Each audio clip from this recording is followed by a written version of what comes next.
Good afternoon. Today is Wednesday, July 17, 2019, and I'm Joe Paul, the local president. It's been close to 3 weeks since I sent out a video because, well, Bob was on vacation and we were just slam-packed busy. Plus, we were waiting to find out what was going on with the Function One scheduler. Well, I decided to come out with a video today because as of right now, we have no new information on the Function One scheduler from either the Orlando PNDC or the Seminole PNDC.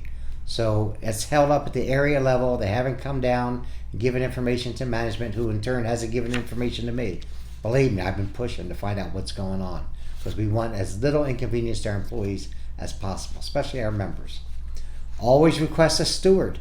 If management wants to talk to you, if the inspection service or the OIG wants to talk to you, request a steward.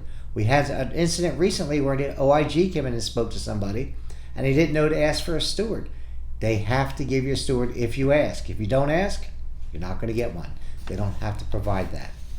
Let's talk about conversions. We've had 224, so we just got another one, and we're going to get a handful more within the next month or so. So we're constantly working on PSE and PTF conversions. Emergency placements, which are a discipline, Article 16.7. We've had 6 of those. We haven't had that many in, I can't remember when.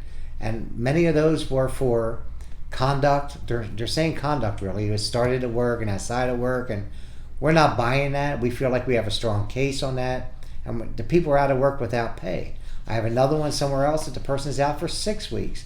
I'm working on that one. So we're staying on top of those, but always request a steward if something like that happens. Let us know, because these people are out of work. If you feel threatened, even if you think that you feel threatened, if you talk to your supervisor, you want to follow threat assessment. Those are important things to do. No one should be intimidated or being around a hostile work environment. Nothing like that. You always request a threat assessment. Management in turn will fill it out, and then you'll get an answer and find out exactly what was going on. They have to investigate. Not just local management, it goes to the district. Especially for the associate offices, if you're out there working and you have a rural carrier or city carrier or management working with you because you're really busy and you feel like it's okay, it's never okay. What they're doing is taking away our jobs. You need to tell management to stop and request a steward so we can protect that work.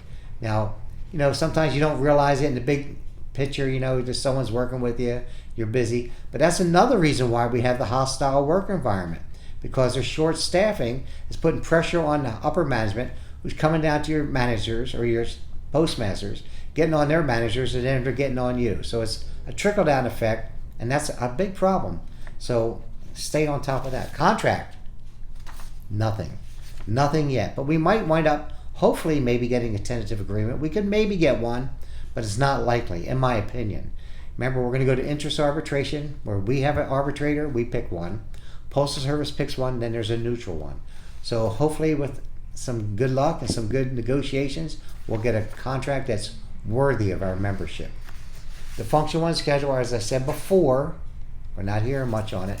As we get more information, I will let you know. As I mentioned about the threat assessment, stay on top of that. The VMF is going pretty smooth in both plants in the mid-Florida, where we have a lot of them domiciled, and we also have them here in Orlando.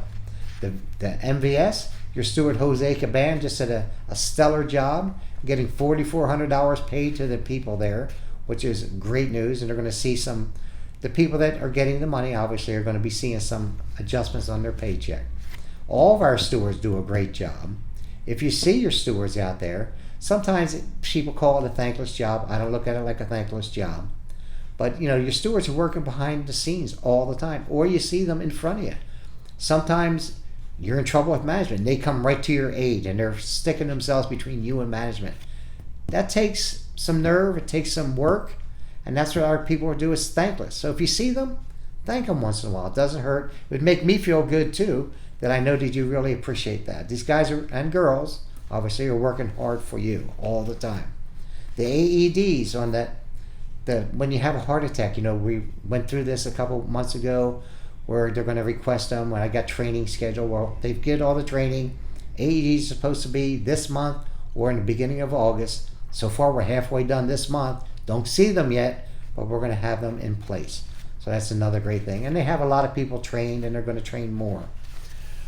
I was just selected to be on a national APWU Workplace Violence Hostile Committee up there in D.C. Actually, I went to D.C., but it was really in Maryland. They had 14. This was last week. I was just gone 2 or 3 days, but they had 14 people from around the country, which are presidents mostly, and they had some national officers on the committee. We broke up into groups and we really brainstormed a lot of information, a lot of ideas, which you're going to see rolling out soon. They're going to see it online at apw.org. You can search around they just kind of redid the website, but you can find it if you search around. So a lot of things are going to be coming out, and it's going to be rolling out, and we're pretty excited about it. Your Industrial Relations Director, Vance Zimmerman, called a lot of us in. So a lot of input, a lot of talking, a lot of deliberations. We worked around the clock on this stuff, and we're going to see something. We might even have little laminated cards possibly, or unlaminated, but some little cards about what's a threat or hostile work environment. We don't need that. And to be honest with you, you're going to see it in my articles that's coming up in the Florida Postal Worker, but short staffing, lack of management skills, those are things that really enhance this workplace problem, and we have a lot of ideas, like I said, and you're going to see them soon. I don't want to go into all of them right now until you do see them, but stay tuned and be looking for that. I want to thank you guys and girls for being members of the APWU and proud members of our Central Florida area local. Thank you.